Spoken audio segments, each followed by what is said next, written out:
Hello and welcome to IPO Adda. मेरा नाम है विकास और एक और कंपनी जो शेयर मार्केट में एंट्री के लिए पूरी तरह तैयार है, आईपीओ लेकर आ रही है। कंपनी का नाम है वेस्टर्न कैरियर्स और कंपनी जो है वो अपना आईपीओ 13 सितंबर को ओपन कर रही है। 18 सितंबर को जो है वो आईपीओ बंद होगा। जो प्राइस बैंड है कंपनी के आईपीओ के लिए वो 163 रुपए से 172 रुपए का है। इस आईपीओ के जरिए कंपनी कुल 493 करोड़ रुपए जुटा रही है, जिसमें से 400 करोड़ रुपए का फ्रेश कैपिटल है और 93 करोड़ का जो है वो ओएफएस है। कंपनी क्या करती है, बिजनेस के डिटेल्स क्या है, ग्रोथ के ड्राइवर्स क्या हैं, क्या बिजनेस मॉडल है, ये सारी चीजें समझने के लिए मेरे साथ कंपनी की टॉप मैनेजमेंट है। मेरे साथ हैं कंपनी के chairman managing director mister Rajendra Sethia और मेरे साथ हैं कनिष्क सेठिया जो कंपनी के सीईओ हैं और डायरेक्टर हैं। आप दोनों का बहुत स्वागत है एनडीटीवी प्रॉफिट हिंदी पर और आईपीओ आप लेकर आ रहे हैं, इसके लिए आपको शुभकामनाएं। सर, पहला सवाल मैं आपसे समझना चाहता हूं इस चीज को लेकर कि बिजनेस चूंकि आपने शुरू किया और जिस चीज को आपने बनाया है वो आप उसे बेस्ट डिस्क्राइब कर सकते हैं, तो एक ओवरव्यू बिजनेस का दीजिए कि कैसे आपने शुरुआत की, क्या सफर रहा अब तक का। देखिए, मैं इंजीनियर हूँ एजुकेशनल क्वालिफिकेशन के हिसाब से, और प्रोफेशन के हिसाब से अभी मैं एक लॉजिस्टिक सर्विस प्रोवाइडर कंपनी जो अपने आप में अलग वजूद रखती है कंट्री में, उसका चेयरमैन और मैनेजिंग डायरेक्टर हूँ। जब मैंने ज्वाइन किया या जब मैंने ये सोचना शुरू किया मुझे ज़िंदगी में क्या करना है, तो मुझे लगा लॉजिस्टिक्स एक ऐसी शाखा है जिसको इंडस्ट्री ने अभी तक बहुत तवज्जो या महत्व नहीं दिया और इसमें बहुत काम करने की ज़रूरत है। उस टाइम एक सिंपल लॉजिस्टिक का कॉन्सेप्ट था, ट्रक से माल इधर लोड करना और उधर ले जाना, और उसके लिए मैक्सिमम बहुत से आदमी थे जिनकी अपनी छोटी मोटी ट्रकें थी, छोटे मोटे ट्रांसपोर्ट थे, कोई भी कॉरपोरेट विजन किसी के पास नहीं था। और उस समय निर्यात और आयात करने के लिए बहुत मुश्किलों का सामना हर कस्टमर को करना पड़ता था। हम लोगों ने जब शुरू किया उस टाइम निर्यात आयात, उसके लिए bill of entry, shipping bill pass कराने में बहुत टाइम लगती थी। कस्टम हाउस एजेंट का एक अलग रोल होता था, पोर्ट का एक अलग रोल होता था, और इन सब चीज़ों को, कठिनाइयों को देखते हुए मेरे दिमाग में आया कि क्यों ना हम एक वन विंडो कॉन्सेप्ट बनाएं जिसमें एक आदमी सारी कुछ एक्टिविटीज़ एक साथ कर ले, जिसको आज हम लोग 4PL बोलते हैं। और मेरे ख्याल से आज भी कंट्री के अंदर सही माने में 4PL सर्विस प्रोवाइडर लॉजिस्टिक्स में we are among the few जिनके एक अम्ब्रेला के अंदर हमारे पास रोड मूवमेंट की स्पेशलिटी है, हमारे पास कंटेनर बाय रेल की स्पेशलिटी है, हमारे पास वैगन मूवमेंट की स्पेशलिटी है, हमारे पास शिप्स की स्पेशलिटी है, हमारे पास स्टीवेडोरिंग लाइसेंस है, हमारे पास कस्टम हाउस एजेंसी लाइसेंस है। लॉजिस्टिक्स से रिलेटेड कोई चीज़ ऐसी नहीं है जो हम नहीं करते और जो हम खुद नहीं करते, और इसी कारण आज हम लोगों ने इंडस्ट्री के अंदर अपना एक अलग स्थान बनाया है। बिल्कुल। कनिष्क, जब आप खुद को डिस्क्राइब कर रहे हैं तो आप कहते हैं कि आप multi modal asset light logistic company है। अब ये थोड़ा सा जार्गन सा लगता है, इसको आसान करेंगे क्या कि ये मतलब क्या है इसका? सही है, जार्गन ही है, इतना बड़ा हो जाता है कि समझना ही बहुत मुश्किल है। इसको अगर अपने सिंपल वर्ड्स में समझें तो मल्टी मॉडल का क्या मतलब होता है, मोड क्या होता है। अगर आपने रोड से माल भेजा वो एक मोड हुआ, आपने रेल से भेजा वो एक मोड हुआ, आपने रिवर से भेजा एक मोड हुआ। तो ये मोड होते हैं, मतलब किस तरह से आप माल भेज रहे हो। मल्टी मोड का डेफिनेशन ये है कि आप एक नहीं दो मोड को कम से कम यूज करते हो। तो हम जो काम करते हैं, हमारा स्पेशलाइजेशन है multi mode of railway with road. हमारा जो मेन एरिया ऑफ फोकस है वो ये है। एंड उसमें आपने दूसरा क्वेश्चन पूछा एसेट लाइट। एसेट लाइट इस तरह से सर कि हम बहुत ज़्यादा एसेट्स नहीं खरीदते, एसेट हैवी कंपनी नहीं है हम। जो मार्केट में हमको मिल सकती है भाड़े पे या लीज पे, वो हम भाड़े या लीज पे लेते हैं। वही एसेट हम खरीदते हैं जो हमको मार्केट में नहीं मिलती। वो कौन सी एसेट हुई, जैसे स्पेशलाइज्ड एसेट हुई सर। स्पेशल आपने कोई कस्टमाइज्ड कुछ बनाया अपने कस्टमर के लिए टू मीट हिज रिक्वायरमेंट, वो एसेट हम खरीदते हैं। या कोई इक्विपमेंट ऐसी हुई जिसके बिना आपका सप्लाई चेन नहीं चल सकता, आपके काम के लिए अनिवार्य है, जो आप मार्केट से नहीं ले सकते, जैसे कंटेनर रीच स्टैकर हुआ, जैसे कंटेनर की लिफ्टिंग होती है, तो वो हम खरीदते हैं। उसको छोड़ के जो नॉर्मल आपके एसेट्स हैं, चाहे ऑफिसेज हुए, गोदाम हुए या एसेट्स हुए, वो हम सारे के सारे भाड़े पे लेते हैं। That's why we are asset light. बिल्कुल, बहुत अच्छे से आपने समझाया, एकदम डिफाइन करके इसको और ब्रेक करके। एक सवाल मेरा इस पर कि आप आईपीओ जो लेकर आ रहे हैं उसमें फ्रेश कैपिटल 400 करोड़ रुपए का है, उसका इस्तेमाल आप कहाँ करने वाले हैं बिजनेस में, किस जगह पर उसको डिप्लॉय करने वाले हैं? बहुत अच्छा सवाल है सर। तो 400 करोड़ में से आप मानिए, एंड मैं आपको एक अप्रोक्सीमेट नंबर्स दे रहा हूँ, मोटा मोटा आधा पैसा जो है अपना वो डेट रिपेमेंट पे चला जाएगा सर, तो वर्किंग कैपिटल के लाइंस में। दूसरा जो है आपका तकरीबन 100 करोड़ के आसपास का अपना केपेक्स में जाएगा, जैसे मैंने आपको बताया, स्पेशलाइज कंटेनर्स हुए, इक्विपमेंट, हैंडलिंग के इक्विपमेंट हुए जैसे कंटेनर रीच ट्रैकर्स, कुछ कमर्शियल ट्रेलर्स हुए, तो 100 करोड़ उसमें गया। और कुछ बचा हुआ जो पैसा है सर वो हम जनरल कॉर्पोरेट पर्पसेस के हिसाब से रखेंगे। बिल्कुल। सर एक सवाल, वैसे आपने काफ़ी अच्छे से बिजनेस के बारे में बताया कि क्या क्या चीज़ें आपने कैसे शुरू की और क्या विजन था उसके पीछे का, लेकिन जब हम शेयर मार्केट में आते हैं तो कॉम्पिटिटर्स को भी देखना पड़ता है कि कॉम्पिटिटर्स कौन से हैं, वो क्या कर रहे हैं। तो मैं ये समझना चाहता हूँ कि बिजनेस कैसे अलग है पीयर ग्रुप से, या जो पीयर कॉम्पिटिटर्स हैं, जो बाकी लॉजिस्टिक कंपनियां हैं, उनसे कैसे अलग है बिजनेस आपका? देखिए, जैसे मैंने आपको कहा कि बाकी जितनी भी बिजनेस कंपनियां हमारे कंपटीशन में हैं वो एक या दो मोड में स्पेशलाइज करती है। हमारी तरह हर मोड के अंदर खुद काम करने वाली हमारी एक यूनिक कंपनी है। और अब सब लोग हमारे देखा देखी इस बिजनेस में आने की चेष्टा कर रहे हैं, लेकिन एक चीज़ सबसे महत्वपूर्ण होती है और वो होता है एक्सपीरियंस। आज जो एक्सपीरियंस हमने मेहनत करके 50 सालों में इसको इम्प्रोवाइज किया है और आगे इसको अलग तरीके से ले जाएंगे, ये फलीभूत होने पे आप देखेंगे कि एक इंडिया की क्या वर्ल्ड के अंदर ही अपने आप में एक अलग कंपनी होगी। फाउंडेशन बनती है तो बहुत दिनों तक वो ज़मीन के नीचे रहती है, इमारत आने में समय लगता है। जब हम लेवल पे आ गए हैं, ग्राउंड लेवल पे आ गए हैं, तभी हम आईपीओ ला रहे हैं, and we see that there is a very big future for us. Kanish ji, आप फाइनेंशियल्स को भी देखते हैं, तो दो सवाल। एक तो आपने कहा कि जो फ्रेश कैपिटल आप रेज कर रहे हैं उसका आधा लगभग जो है वो डेट रिपेमेंट पे जाएगा, तो कितना डेट इस वक्त कंपनी के ऊपर है, और रीपेमेंट के बाद, जब आईपीओ के बाद आप प्रोसीडिंग्स मिलेंगी और आप रीपेमेंट कर देंगे तो कितना डेट रह जाएगा? मैं बेसिकली जो समझना चाहता हूँ वो कि बॉटम लाइन पर इम्पैक्ट कितना रह जाएगा। Correct sir. तो मोटा मोटा आज के दिन, एंड मैं फिर अप्रोक्सीमेट आपको बता रहा हूँ, एग्जैक्ट नहीं बता रहा, अराउंड 220 करोड़ के आसपास का डेट है अपना, which is mostly working capital. उसमें से तकरीबन 165 से 170 करोड़ जो है अपने रीपेमेंट करना चाहते हैं सर। तो ज़्यादा डेट अपने बुक में आफ्टर द फंड रेज नहीं रहेगा sir.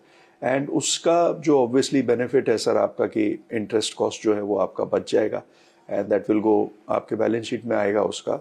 And more than that क्या है सर कि आपके पास में फिर एक्सपेंशन के लिए अपॉर्चुनिटी रहेगी सर, क्योंकि हमारे धंधे में working capital is the main raw material sir. जैसे एक कंस्ट्रक्शन कंपनी में सीमेंट बालू होता है, वैसे ही लॉजिस्टिक्स कंपनी का फ्यूल ही होता है, रॉ मटेरियल ही वर्किंग कैपिटल होता है सर। बिल्कुल।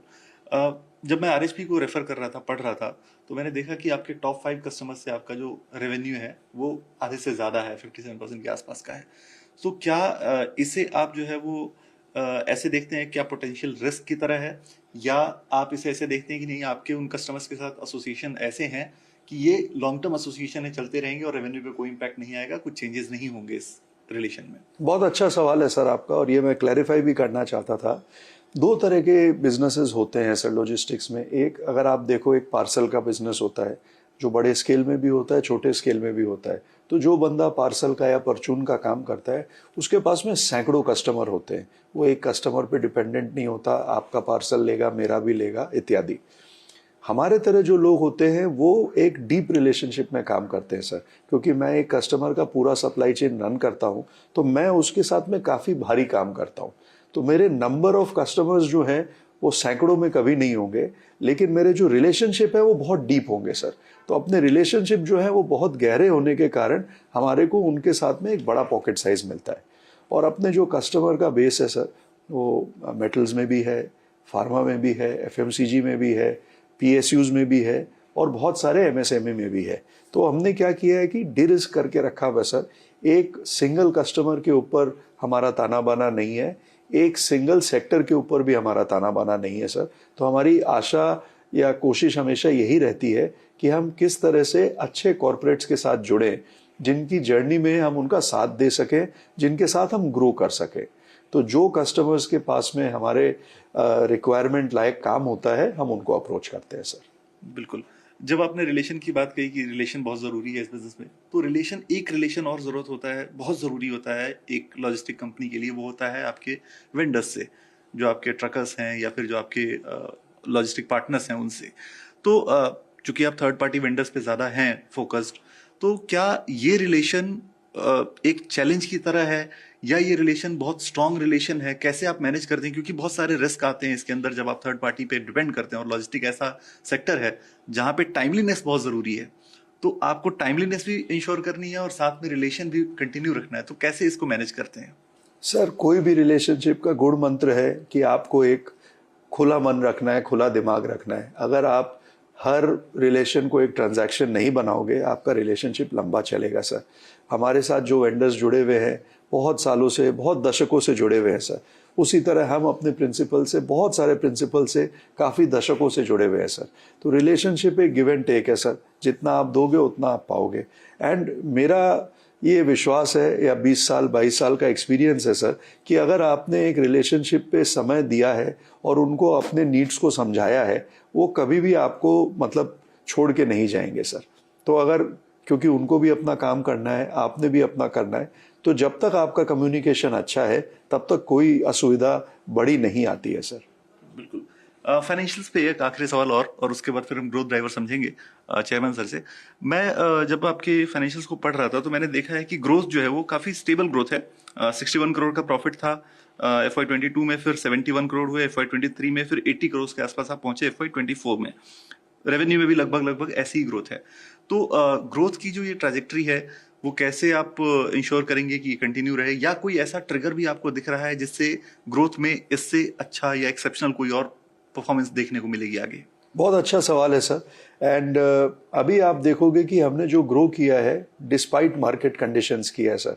क्योंकि पिछले साल अक्टूबर से आपको पता है जो मिडल ईस्ट क्राइसिस चल रही है, उससे एक्सपोर्ट के वॉल्यूम्स जो हैं वो नॉट ओनली फॉर अस, पूरी इंडस्ट्री के लिए काफ़ी हिट हुए हैं। उसके बाद में भी हमने स्टेडी ग्रोथ दिखाया है सर। तो जैसे जैसे सिचुएशन सामान्य की तरफ जाएगी, एक्सपोर्ट्स के नंबर आपके बढ़ेंगे, हम आशा करते हैं कि हम भी उसी तरह से बहुत एक अच्छा ग्रोथ देख पाएंगे आगे चलते हुए। और हमने प्रॉफिटेबिलिटी की जर्नी और ग्रोथ की जर्नी जो है हमेशा बरकरार रखी है सर। 1 साल 2 साल से नहीं, कई सालों से हम चलते आ रहे हैं। एंड जैसे जैसे आप सप्लाई चेन में आगे बढ़ोगे, जैसे जैसे आपके साथ कस्टमर जुड़ेंगे, आप और कॉम्प्लेक्स काम करोगे, आपको और अपॉर्चुनिटीज मिलेंगी ग्रोथ की सर। तो हम वही काम की तरफ फोकस करते हैं जहां हमको लगता है कि कोई वैल्यू एडिशन हम कस्टमर्स के लिए कर सकते हैं। अगर हमें लगता है कि हम वैल्यू एडिशन नहीं कर सकते, हम कस्टमर्स को क्लियरली बोलते हैं। क्योंकि क्या है सर कि आप अनलेस आप क्लियर एक कम्युनिकेशन रखते हो, अगर आप एक स्वच्छ मन से काम करते हो, तभी काम आगे बढ़ता है। तो वो झूठ सच का जो पिटारा है वो ज्यादा टाइम नहीं चलता सर। ट्रू। एक आखिरी सवाल इससे और सूझा मुझे फाइनेंशियल्स को लेकर कि जब मैं पढ़ रहा था रेवेन्यू शेयर की किस सेक्टर से ज्यादा है, तो मुझे मेटल सेक्टर का कंट्रीब्यूशन सबसे ज्यादा दिखा। तो ऐसा क्यों है? उसकी एक वजह ये हो सकती है शायद कि आपकी स्पेशलिटी हो उसके अंदर, आप एक्सपर्टीज हो आपकी उसके अंदर, लेकिन बाकी सेक्टर्स भी थे। तो क्या आप मेटल पर ही ज्यादा फोकस्ड आगे जाके भी रहने वाले हैं, या बाकी सेक्टर्स में भी अपना शेयर और बढ़ाने की कोशिश करने वाले हैं?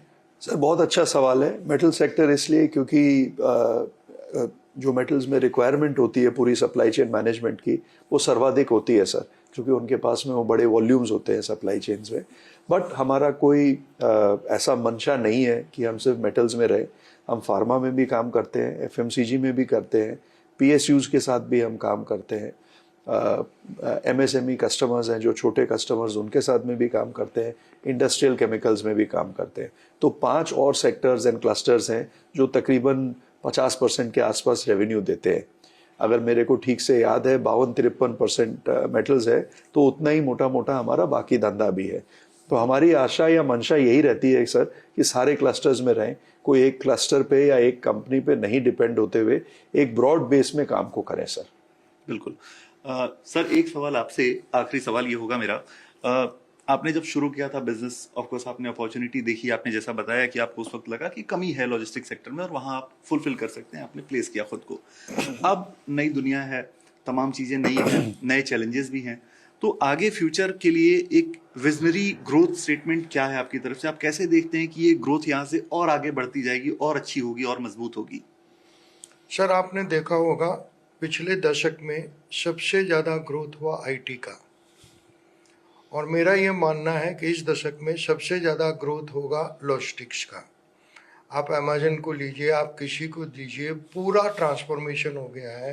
किस ढंग से आदमी चीज़ें पहले खरीदते थे, किस ढंग से चीज़ें पहले बिक्री होती थी, किस ढंग से चीज़ें पहले डिस्ट्रीब्यूट होती थी, और जैसे हम लोग मेटल इंडस्ट्री में हैं और मैं उसमें हम लोग ये इनोवेशन करना चाहते हैं, how to reduce the use of plastic, how to add and give value to the carbon, minimum carbon utilisation. तो आप देखेंगे कि हमारा जो फ्यूचर है लॉजिस्टिक्स का as a industry as such, और अभी तक कंट्री के अंदर रियल कॉन्ग्लोमरेट्स कोई भी नहीं है जो अपने आप को बहुत बड़ा गुरु समझे, एंड भगवान ने चाहा तो नेक्स्ट डिकेड के अंदर we will be leading the way, this is my assumption. तो बहुत शुभकामनाएं मेरी इस चीज के लिए और आईपीओ के लिए भी। तो आप दोनों से बात करके बहुत अच्छा लगा, आपने बिजनेस को बहुत अच्छे से समझाया, अपने बिजनेस के डिटेल, फाइनेंशियल, हर चीज को डिस्कस किया। एक बार मैं आईपीओ की डिटेल को फिर से बता देता हूं कि कंपनी का जो आईपीओ खुल रहा है वो 13 सितंबर को खुल रहा है, 18 सितंबर को आईपीओ क्लोज होगा। जो प्राइस बैंड कंपनी के आईपीओ के लिए रखा गया है वो 163 रुपए से 172 रुपए का रखा गया है। इस आईपीओ के जरिए कंपनी 493 करोड़ रुपए जुटा रही है, जिसमें से 400 करोड़ रुपए का फ्रेश इशू है और 93 करोड़ रुपए का ओएफएस है। मेरे साथ कंपनी की टॉप मैनेजमेंट थी जिनसे हमने बात किया, कंपनी के बिजनेस को समझा, फाइनेंशियल्स को समझा, ग्रोथ के ड्राइवर्स को जाना। बहुत शुक्रिया राजेंद्र सर आपका और कनिष्क जी आपका थैंक यू आज सो बात मच करने सर, के लिए। Thank you.